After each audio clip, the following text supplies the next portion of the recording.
なんだかんだで難しいのね。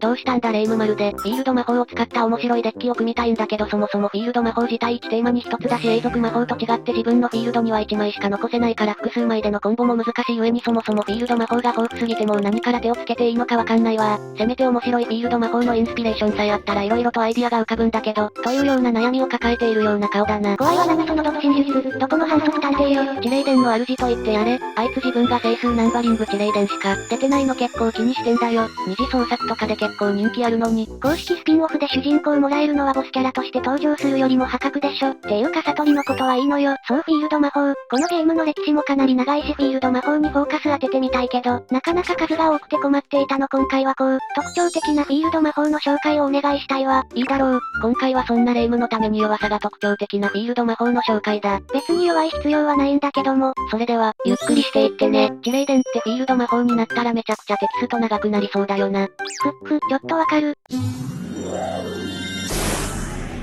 さて早速今回の優勝候補、アシッドレインの紹介から入っていくぜ。いつの間に大会が開催されていたわ。このカードはどんなカードなのかしら。こいつは全ての地属性モンスターの守備力を400ポイントアップさせて、その代わりに攻撃力が500ダウンするフィールド魔法だ。なるほど、昔よくあった属性指定で攻撃力が上がるフィールド魔法ね。のんのんレイム、人の話はよく聞きな。上がるのは守備力だぜ。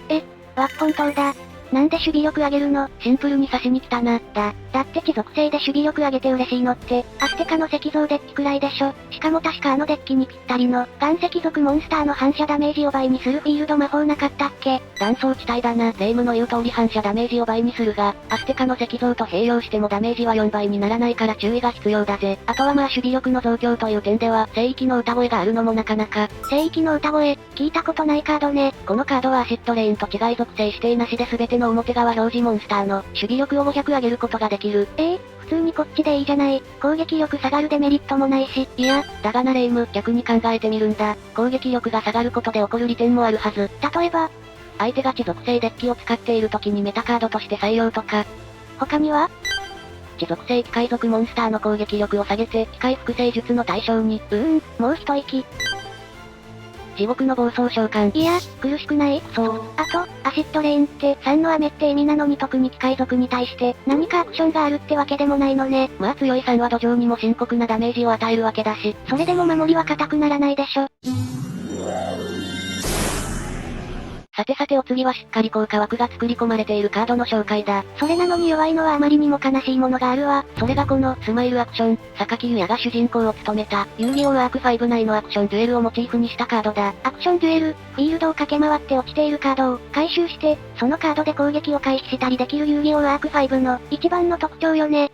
とは言っても現実のデュエルで実際に走り回ってやるわけにはいかない。そのためにこのカードが作られたってわけ。そうね、さすがに高速で飛んだり跳ねたりしながらカードを使うなんて無理でもないのかしら。私たちは一応できているわけだし。幻想郷はちょっと例外だから、ほら、普通の人間にはできないということで。でもあんたは種族がっつり人間だし二つ名も普通の魔法使いじゃない。私が悪かった。一旦ストップ。もうスマイルアクションの解説に移るからな。いいでしょう。このカードは発動時の処理として墓地の魔法カードをお互い5枚まで除外し、攻撃されるたびにランダムに1枚手札に加えてそれを捨てることで無効にするか、捨てない代わりに倍のダメージを受けるかを選ぶことができるんだ。この攻撃無効効果は作中のアクションマジック、回避をギリギリのタイミングで拾ってすぐに使い窮地を脱する場面のオマージュだ。こういう原作再現は熱くなるわね。このカードの旨味は何と言っても魔法カードの回収だ。タイムラグがあるとはいえ、5枚ものカードを単体で回収できるのはめちゃくちゃ大きい。しかも魔法カード。魔法石の採掘を見ればわかるけどこのゲーム、魔法カードの再利用にはかなり慎重な部分があるのよね。まあ基本的に使い捨てで攻撃力を持たない分強力な効果になりやすく、しかもトラップと違い手札に来たら即効果を使えるから状況への介入が迅速。そんな魔法カードを毎ターン回収できるのはかなり強いぜ。ではなんでこのカードは微妙なの？ズバリ、このカードの効果起動条件が相手から攻撃宣言を受けることなのが大きな理由の一つだ。なるほど。噛み砕いて説明すると単純に攻撃力を上げるフィールド魔法の場合、普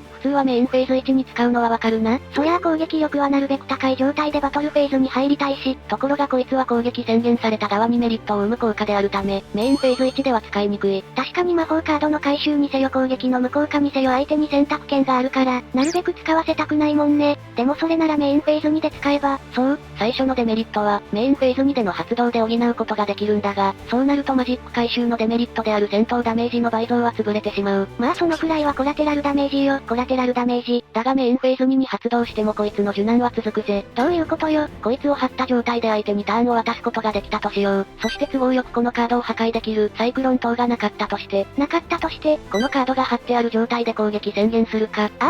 そっかこのカードの発動条件って攻撃宣言っていうプレイヤーが行うかどうか決められるアクションだからそもそも発動しなければいいのね。仮に攻撃したとしてもマジックを回収されるか攻撃が無効になるんだったら、鼻から攻撃しないことで相手に選択権を与えない方が強くなる。エンタメデュエルに対してめちゃくちゃ冷たいマジレス。相手に選択権があるカードは弱いとはよく言うけどなかなか世知辛いわ。エンタメは一人じゃできない。相手が同意してくれるからこそなわけだな。さてお次は相手をロックするタイプのフィールド魔法だ。ロックするタイプのフィールド魔法。魔法族の里とかはかなり強力だったわ。今回紹介する異次元の古戦場ウサルガッソも、それはもう異次元のロックだぜ。ごくり。まずこのカードがフィールドにある状態でエクシーズ召喚すると500ダメージ受ける。まずはエクシーズのメタ効果ってことね。いいわね他にはエクシーズモンスターをコントロールしているプレイヤーは、エンドフェーズに500ダメージを受ける。継続してダメージを与えられるのね。融合やシンクロにはどんな制限ができるの？ないぞ。エクシーズ召喚時に500ダメージ。エクシーズをコントロールしている相手にも500ダメージ。これがこのカードの全ての効果であり生き様なんだよわかるか？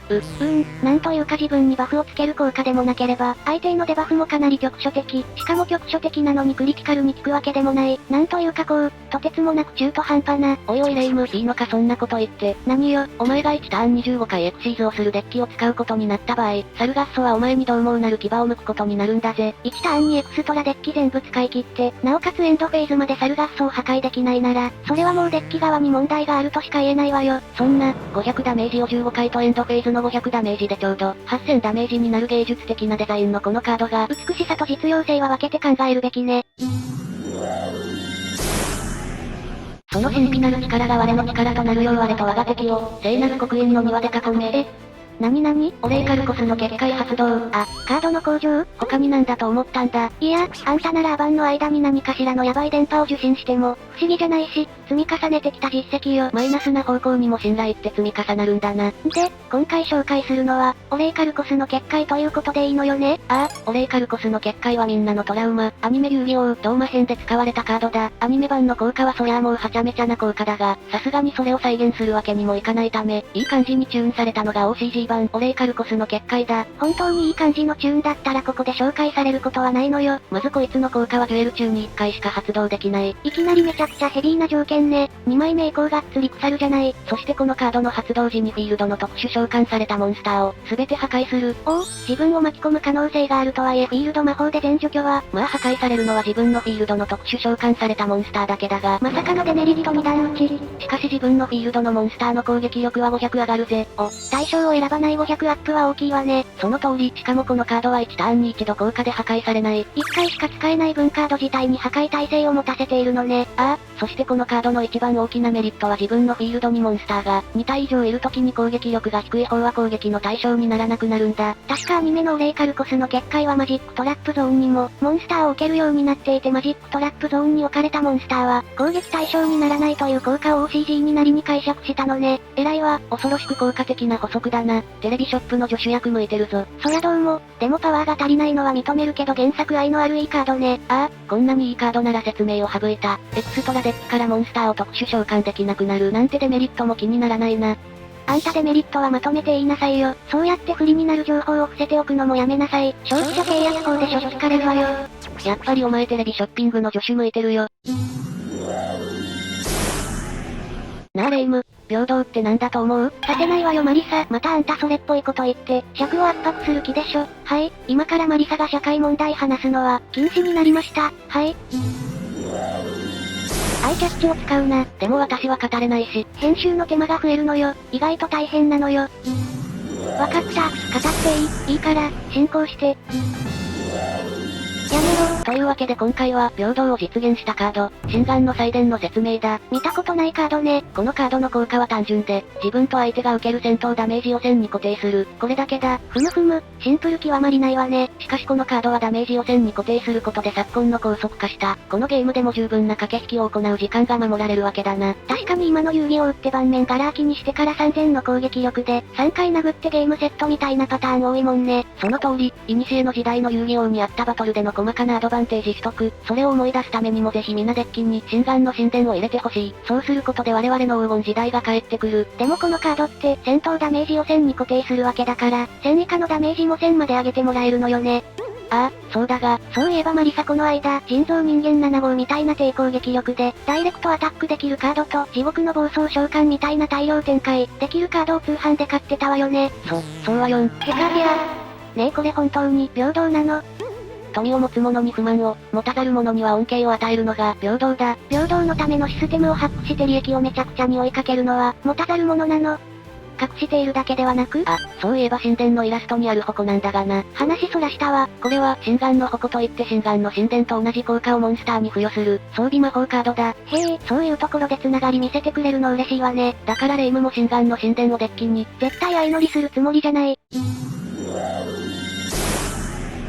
ダイレクトアタックの話が少し出たし、お次は、自爆地上へ行ってみるか。名前的に自爆神関連のカードかしら？その通り、わからない人向けに自爆神について簡単に説明すると、フィールド魔法がないと自壊してしまい、フィールドに1枚のみの制約がある代わりに、ダイレクトアタックができて、攻撃対象にならずさらに攻撃力は最上級レベル。しかもそれぞれに強力な効果があって結構面白いカードたちなのよね。そしてこいつらはフィールド魔法がないと自壊する都合上他のテーマよりも、フィールド魔法とのつながりが密接だ。故障一切なしの文字通りの生命線だもんね。そしてそんなテーマの専用フィールドなんだから当然フィットする効果のはず。でも実際はそうはならなかったと。そうなんだよ。まずは効果から見ていくか。はいはい。まずこのカードはフィールドにレベル10のモンスターがいる限り効果の対象にならず、破壊もされない。おう、フィールドバリアとかに頼らなくてもしっかり自分の身を守れる。そしてここからが問題で、ほう、自爆神をアドバンス召喚する際にシンクロモンスターを2体分の素材としてリリースすることができる。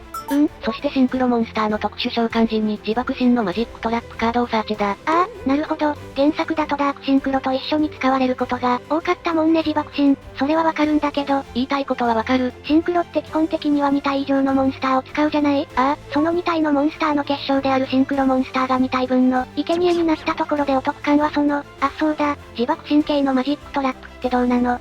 相手のモンスターの破壊ができて悪くはないんだが、永続トラップでタイムラグがあったりとなかなか絶妙だ。どちらかといえば、自爆囚人ストーンスイーパーとかのリリース要因になるモンスターのサーチがしたいところではあるんだよ。あと、自爆神っていうフィールド魔法やリリース要因やら本体でスロットがかなり圧迫されるからそこに追加でシンクロギミックを入れるってなると枠が、一応、自爆囚人ストーンスイーパーをはじめ、専用のシンクロサポートがあるんだがそれでも厳しいスロットは変わらず。まあ、それでも自爆神唯一のフィールド魔法だし。ああそれがなレイム。自爆神にはもう一つフィールド魔法があって。あらそうだったの。自爆ローというカードなんだが。ほうほう。効果はフィールドに出た時に相手のフィールドのモンスターを1体選んで、このカードがフィールドにある限り効果を無効。そして自爆モンスターが限定の召喚権の増加。いいじゃない。さらに自爆モンスターがいる時にこのカードが破壊されると、相手のライフポイントを半分にし、エンドフェーズまで相手モンスターの効果を全て無効にするんだ。ライフ半減でダイレクトアタックできる自爆神の射程圏内に収めやすいのね。破壊はされてしまうとはいえここまで優秀なカードと競争するのは、自爆地上絵くんが少し気の毒だぜ。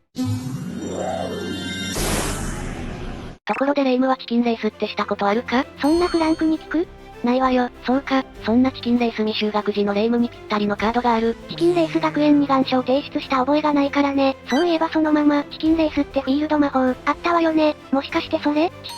あんなチキンレースとは名ばかりの、ファンデッキの頼もしい味方であるカードと一緒にしないでくれ。めちゃくちゃいい評価だわ。あんな初等部とは違う本物。それがこいつ、サモンオーバー。一貫教育校なのねチキンレース学園。こいつはフィールドにモンスターが特殊召喚されるごとにカウンターを一つ乗せていく。乗せられる上限は6個。そして6個カウンターが乗っている場合、メインフェーズ1の開始時に相手のフィールドの特殊召喚されたモンスターを全て破壊することができる。カウンターを乗せた方の話？すまん、ちょっとわかりにくかった。早い話が。お前6個目のカウンターを置いてしまったな。早くターンエンドせな。罰ゲームとして、お前が頑張って出したシンクロやエクシールモンスターを墓地に送ってやるよ。己ひどいな。こんな感じだ。どんな感じよ。こいつの一番強い使い方はこいつを張った後に自分で、5回特殊召喚を行い1回でも特殊召喚したら罰ゲームになるという、状況で渡すことだな。とはいえ5回も特殊召喚したらかなりしっかりとロックできそうだし、このカードの頼るまでもないというか、そして仮に5回特殊召喚できたとしても、このカードが有利に働くとは限らないんだ。そうなの？まずはワンターンキル。このカードの効果は次のターンに発動するからこそ、そのターンで殴り切れば、次は永遠に来ない。ちょっとジョジョっぽい。そしてもう一つ先ほど私は5回特殊召喚した状態でターンを渡せば強いと言ったな。そりゃあと1回特殊召喚したらカウンターが6個乗るわけだし。そう、5回特殊召喚をする。やけに5回を強調するわね。5回特殊召喚で何か、気づいたかレイム。隕石が降ってくる。原始生命体にビル。こいつを相手が持っていた場合状況は一変する。そっか、6個目のカウンターが置かれた次のメインフェーズだから。そう、2ビルの特殊召喚もカウントされフィールドのモンスターは壊滅。代償として、手に入れた原始生命体トークンもサモンオーバーの効果で墓地送り。踏んだり蹴ったりね。やっぱハメ技みたいなのは良くないぜ。ルールを守って楽しくチキンレース。不良の掟？続いてはこのカード、広角合成研究所の紹介をやっていくぜ。広角ってことはコアキメールの関連カードかしら？さすがだ名探偵。こいつはコアキメールたちを研究している施設のようで、魔導サイエンティスト、コザッキー、フィッシュ暴風ドクターの中にいる人の3人が映っている。前2人はなんというかろくな発明をしないわよね。とはいえ、コアキメールのルーツがわかるって意味じゃ背景ストーリー的に重要なカードではあるのね。